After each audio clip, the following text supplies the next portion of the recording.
কোন জায়গাটা তো তুই আসে তুই বাইরে আসে একদম কিছুই হবো না। আমি জোর হাত করে কইছি আমার ছেলেটা আমার বুকে ঘুরাই দেন। পুনর্নির্দেশ গুৱাহাটীত কাম কৰা ৰাজমিস্ত্ৰী। গুৱাহাটী মহানগৰীত প্ৰায় ৫-৬ বছৰৰ পৰা ৰাজমিস্ত্ৰী কৰ্ম কৰি নিজৰ পৰিয়ালক পোহপাল দি আহিছিল চুলতান আলী নামৰ যুৱকজনে। কিন্তু যোৱা ২৯ তাৰিখে হঠাৎ নিৰুদ্দেশ হয় যুৱকজন।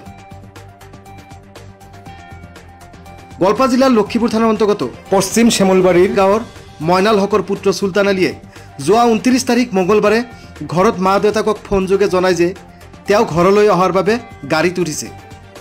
দুই কন্যা সন্তানৰ বাপেক চুলতান আলীৰ আত্মীয় আৰু দেউতাই জনোৱা মতে চুলতান আলীৰ তাৰ পিছৰ পৰাই মোবাইল ছুইচ অফ কৰি ৰাখিছে। ইফালে চুলতানৰ নিৰুদ্দেশত হুকহুকাই কান্দি উঠিল মাতৃ পিতৃ আৰু চুলতানৰ পত্নীয়ে।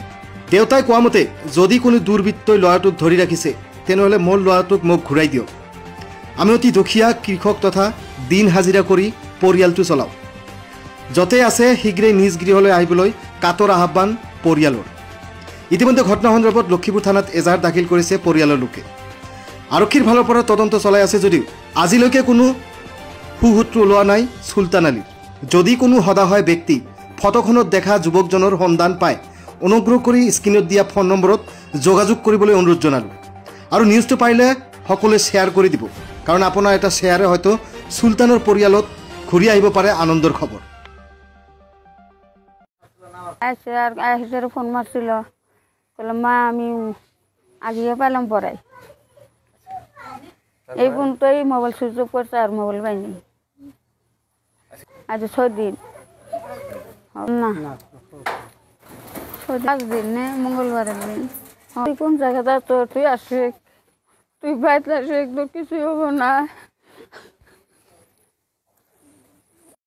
বড় ছেলে গুয়াহাটি কাম করে গেছে, মঙ্গলবার দিন ফোন মারছে যে আমি যেতে আসি, আমি আগিয়ে পাইলাম আর এইখানে কয়েছি মোবাইল সুইচ অফ করছে আর মোবাইল টাওয়ার খোলে না। এখন আজ পর্যন্ত আমরা ফোনত এমনি খালি ভয়েসত পাই কিন্তু ওর কথা আমরা পাইনি বা কোনো ঠিকানাও পাবো না কোন জায়গায় আছে।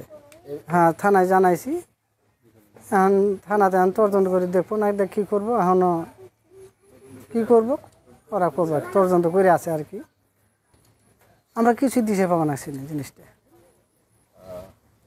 এখন আমি জোর হাত করে কইছি আমার ছেলেটা আমার বুকে ঘুরে দেন, আপনার করে কোনো ক্ষতি হবো না। এখন আমি এটা আমি রাইডি করে কইলাম আর কি, যদি কাইবা থাকে ওরকম যদি থাকতেও পায়।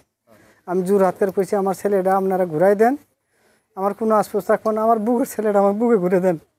যারা আমার ছেলেটাকে আটকায় রাখছেন তারা তো আপনার মায়ের সন্তান, তারা যদি আপনার ঘরে একটা ক্ষতি হয়ে যায় তার মায়ে কীরকম জ্বালা বুঝবো, সেই জ্বালাটা আমি পাবা নাকছি। আমি জোর হাত করছি, অনুরোধ করছি আমার ছেলেটাকে আপনারা কার বা হাতে যদি পড়ে থাকে আপনারা ছেড়ে দেন। কিবার যদি চান আমরা আমি দিবার জন্য বাধ্য আছি। রাজমিস্ত্রি কাম করে, হ্যাঁ বিয়ে করছে, 2টা বাচ্চা আছে, ওই যে ছোটো বাচ্চাটা কাম কৰি বুলি কৈছে গুৱাহাটীত। সি মানে গুৱাহাটীৰ পৰা আহোঁতে আগিয়ে পাওঁ বুলি কৈছে, পাম বুলি কৈছে। তাৰপিছত ফোন কৰি কৈছে আগিয়ে পাইছোঁ বুলি কৈছে। তাৰপিছত মানে ফোনটো মানে আৰু নধৰে, তাৰ পৰাই তেওঁ নিৰুদ্দেশ হৈছে। এতিয়া আগিয়েৰ পৰা মোবাইলটো ছুইচ অফ হৈছে, তাৰ পৰাই তাক মানে নিৰুদ্দেশ হৈছে, তাক পোৱা নাযায়। ফোনত মাৰিলে ফোন ছুইচ অফ কয়। এই আজিলৈকে 5 দিনমান হৈ গ'ল, মঙলবাৰৰ পৰা হেৰাইছে, এতিয়ালৈকে তাৰ কোনো অনুসন্ধান পোৱা নাই। এতিয়া লক্ষীপুৰ থানাত FIR দিছে, তাতে সেই OC ছাৰে তদন্ত কৰি আছে। এতিয়ালৈকে মানে তদন্তৰ মূল খবৰটো এতিয়ালৈকে আমি পোৱা নাই। কোনোবাই দুষ্ট চক্ৰ যদি হাতত পৰিছে, আমি ৰাইজৰ হৈ আমি তেখেতক মানে তেখেতৰ পৰা আমি কি বিচাৰিছোঁ যাতে যেন ল'ৰাটোক আমাৰ ইয়াত ঘূৰাই দিয়ে। এখেতো মানে দুখীয়া মানুহ, কাম কৰি খোৱা মানুহ, মানে সাধাৰণ ঘৰৰ ল'ৰা, মানে এই বিদেশতে কাম কৰি থাকে। যাতে কোনোবাই দুষ্ট চক্ৰ যদি লৈ থাকে তেওঁক আটক কৰি যদি থাকে তেনেহ'লে যাতে সোনকালে ঘূৰাই দিয়ে। এটো গৰীব মানুহ, সিহঁতে পইচা দিয়াৰ কেপাচিটি নাই, সিহঁতে মানে কোনো সক্ষমে দিব নোৱাৰিব। সিহঁতৰ ঘৰ বাৰীবিলাক আপোনালোকে চাব পাৰে, এইটোৱে ঘৰ।